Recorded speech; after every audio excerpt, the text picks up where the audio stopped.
You can do everything right and still remain exactly in the same place for years. The more you seek security and stability, the deeper you enter a game that was not designed to favor you. The moment you realize this is not comfortable, it is the exact instant when power begins to reveal itself. Videos, pay attention, not with expectation, with detachment, because today you won't receive advice about money.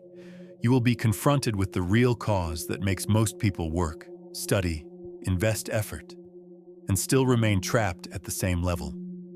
As if an unseen barrier existed, and it does. It's just never named as a barrier. It's called ordinary life. The most effective way to multiply money does not start with investments, nor with additional income, nor with a positive attitude.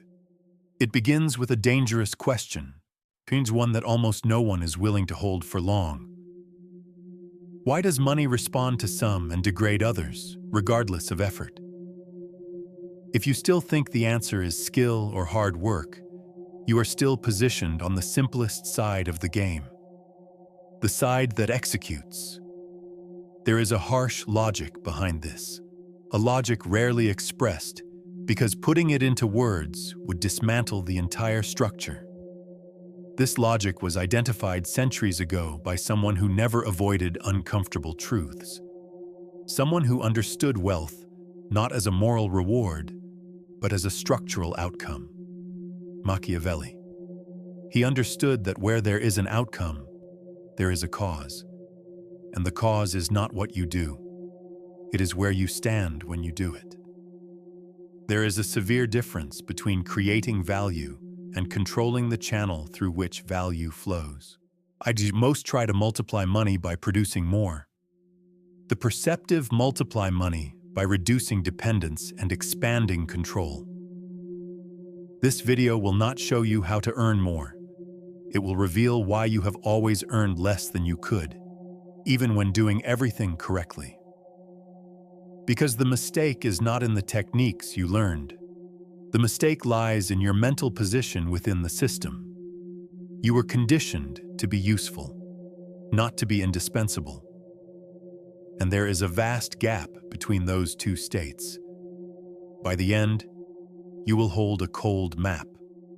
Not a map of wealth, but a map of levers. The ones that shift income, bargaining power, and real autonomy. But before addressing levers, you must confront what keeps you predictable. Because while you believe that money is something you chase, you have already accepted being hunted. And the first step to leave that position is brutal. The weakness that prevents someone from multiplying money is not lack of opportunity. It is not the market. It is not the crisis. It is something much simpler and much more humiliating.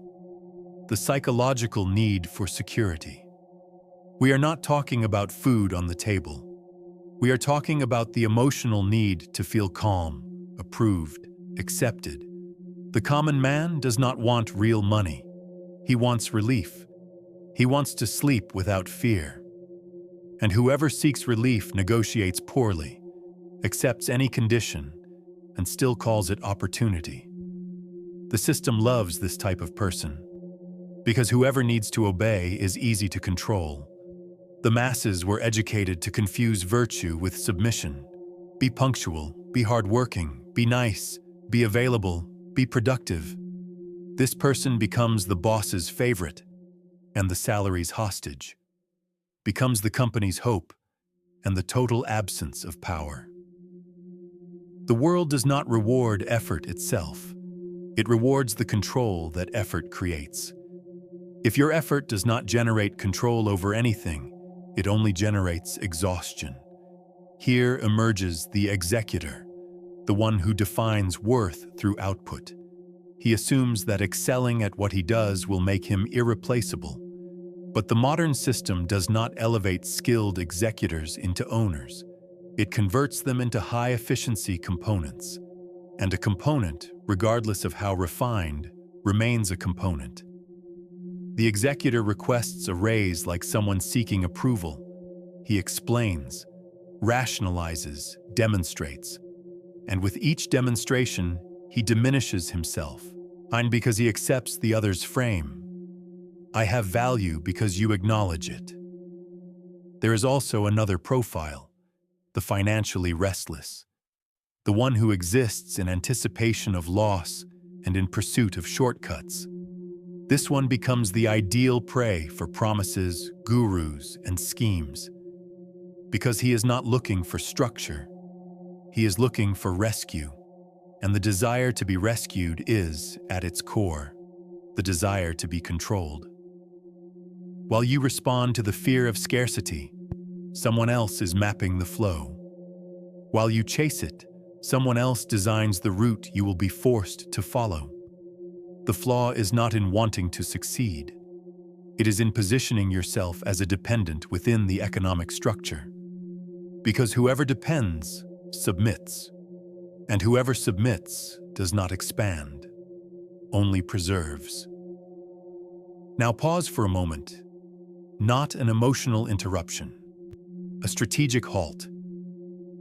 Can you recognize what is unfolding? If something here unsettled you, it is not because it is negative. It is because it touched the part that still clings to the idea that the world rewards merit. This belief is comfortable, and everything that is comfortable is easily directed. So take a simple step. Minimal but loaded with meaning. Subscribe, not as a favor to the channel, as a deliberate choice of method. Because what exists here is not entertainment. It is mental conditioning. It is a repositioning. And those who cannot tolerate intellectual tension do not sustain wealth. They sustain only impulses. If you reached this point, it was not accidental. You have already stepped into the mental field. Now what remains is to state it. In the comments, write a single sentence. Short. Dry. Direct. Not for me. For you. Because writing is the act of sealing a silent agreement with an idea that will reshape you. The sentence is this: I do not chase, I structure. Writing this is the first act of dominance. Whoever comments crosses the line between listening and applying. And from here on, the video changes its nature. It stops being content and becomes instruction. Because now comes the law that no one teaches. The law that no one teaches, because it destroys the industry of effort, is this: money does not multiply by increasing work. Money multiplies by reducing dependence and increasing control of flow. Most people try to grow financially like a beast of burden. Carry more, run more, endure more, accept more. This is admirable for moralism. It is useless for power. Think with me. Wealth is an arm of power, and power has never been distributed by justice. Power is distributed by structure. Whoever controls structure controls the fate of others and receives tribute for it. Today, tribute is called fee, margin, commission, subscription, spread, interest, rent, participation, licensing, distribution. The name changes. The logic remains. Someone charges because someone depends. Most people spend their lives trying to expand how much they can produce. But producing is not the same as multiplying. Production follows a linear path. You trade time for money, effort for money, energy for money. You might push it a bit further. But the structure doesn't change. Multiplication operates differently. It happens when a single action keeps generating return over and over. When your initial effort builds a mechanism that continues to produce because the system was structured to flow through you. This is where a concept appears that almost no one articulates. Money doesn't reward labor. Money rewards bottlenecks. A bottleneck is an unavoidable point. It's where the flow slows and must request passage to move forward. Whoever positions themselves as that point doesn't need to raise their voice, doesn't need to rush, doesn't need to justify anything. They simply occupy the right place, and the world, whether it accepts it or not, pays to get through. The most frequent mistake? Trying to become extremely good. The real rule is different. Become difficult to replace. Not because you're exceptional, but because you hold a segment of the path. And there are 3 forms of control that generate real money. Control of access. You hold the entry point. Distribution, audience, list, platform, channel, gate, network, traffic, key connections. Whoever controls access dictates terms. Whoever doesn't requests permission. Control of timing. You determine when things happen. Deadlines, schedules, priorities, rhythm. Whoever sets the timing sets the price. Urgency always belongs to the weaker side. Control of decision. You hold the power of yes and no. You act as the filter, the curator, the manager, the approver, the intermediary. Money flows to the filter because it removes uncertainty. Do you recognize the trap? The world conditioned you to execute, to be someone who does, but it never taught you to become structure. And structure doesn't rely on speed. Structure relies on positioning. That's why one sentence captures the law with precision. Your income rises when your absence becomes costly. As long as your absence doesn't matter, you will continue to be paid as someone replaceable. The system doesn't compensate you based on what you believe you deserve. It pays according to the cost of not having you at that specific point in the flow. This is not mindset. It is power engineering applied to money. But knowing the law changes nothing if you do not face what comes next. Instead, now comes the part most people cannot tolerate.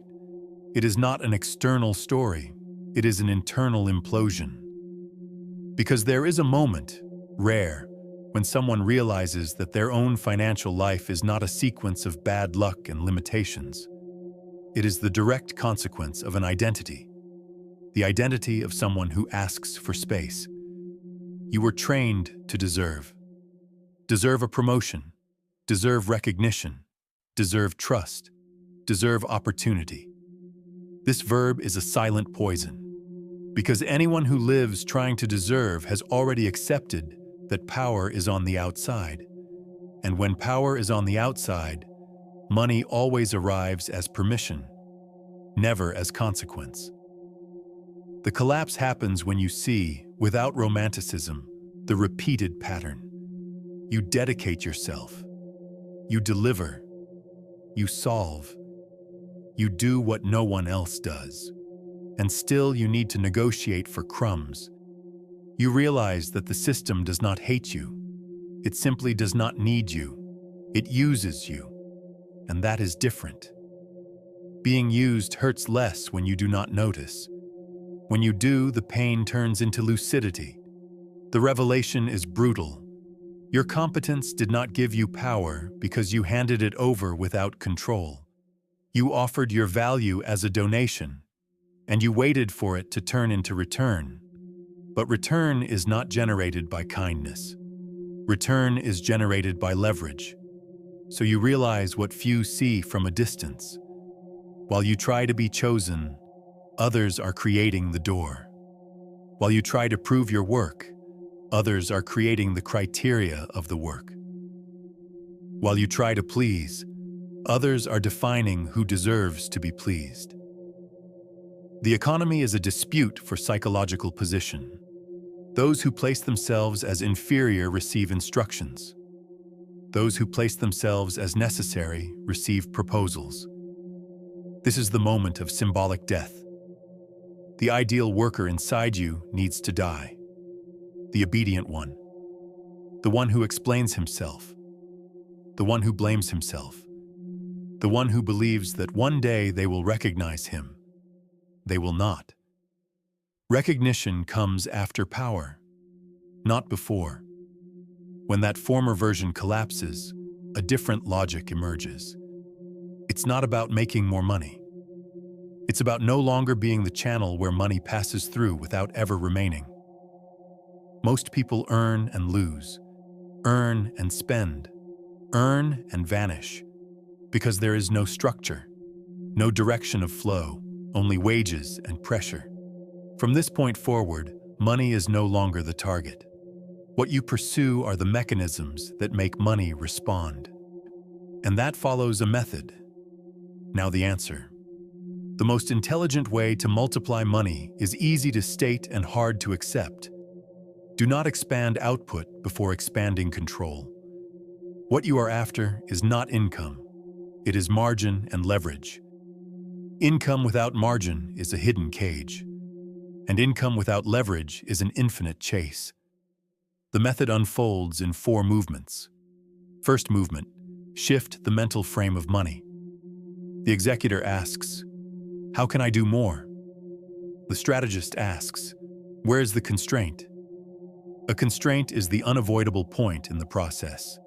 In any field, there is always a segment where someone must authorize, filter, distribute, expose, validate, build trust, handle logistics, provide context, decide. Most aim to excel at the end of the process. The low-value segment.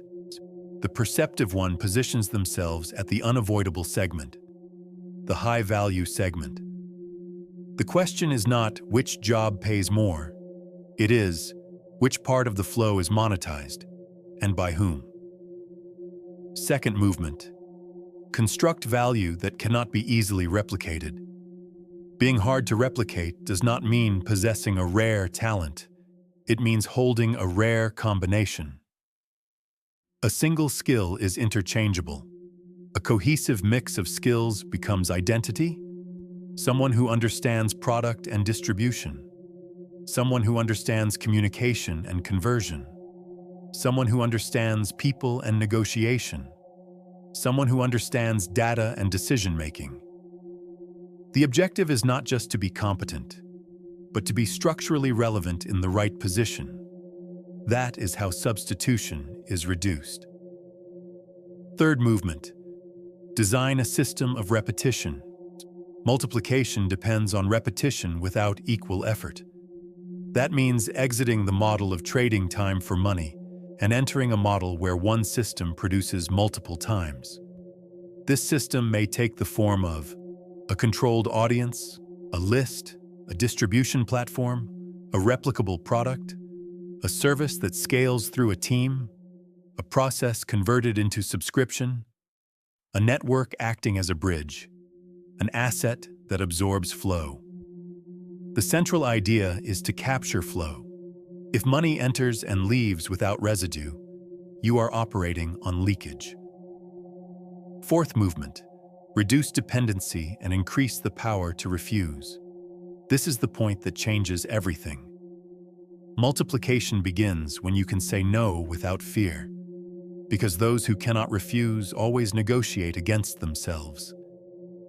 To refuse, you need reserve, time, cash, alternatives. And reserve is not luxury, it is a weapon. You do not grow by begging for better conditions. You grow by creating the reality in which the other needs to offer better conditions, not to lose you. Practical application. At work, this means stopping being only an executor and moving into functions of filtering, coordination, decision, client interface, risk management, ownership of metrics, control of pipeline. In business, it means stopping selling only product and starting to dominate distribution and retention. On the internet, it means building your own channel instead of depending on platform or virality. In any scenario, the rule is the same. Whoever controls access controls the money, and the closing of the method hammers a sentence. Stop being a resource. Become structure. A resource is consumed. Structure is charged. And when someone really does this, something changes inside. After this method is put into practice, money shifts its nature. Not because the world suddenly turned fair, but because the person abandoned the dependent, almost naive stance. The end state is cold, quiet, and unavoidable. Financial anxiety starts to fade, not through belief, but through structure. Because life begins to offer leverage, you stop existing to prove your worth. Instead, you build contexts where your value is self-evident, precisely because it cannot be ignored. Your presence is no longer optional. It becomes costly to replace. And at that stage, money no longer shows up as a reward. It functions as a toll. You no longer need to constantly sell yourself, because your position within the flow communicates for you. Outward behavior also transforms. You speak less about money, yet think more in terms of structure. Your actions are no longer driven by urgency, but by positioning. You don't run after opportunities. You shape environments where opportunities must pass through you to exist. This reshapes relationships, career, self-worth, and posture. Because at its core, money is a social expression of power. When you are not dependent, you do not submit. The key psychological shift is this: control is no longer something you apply. It becomes who you are.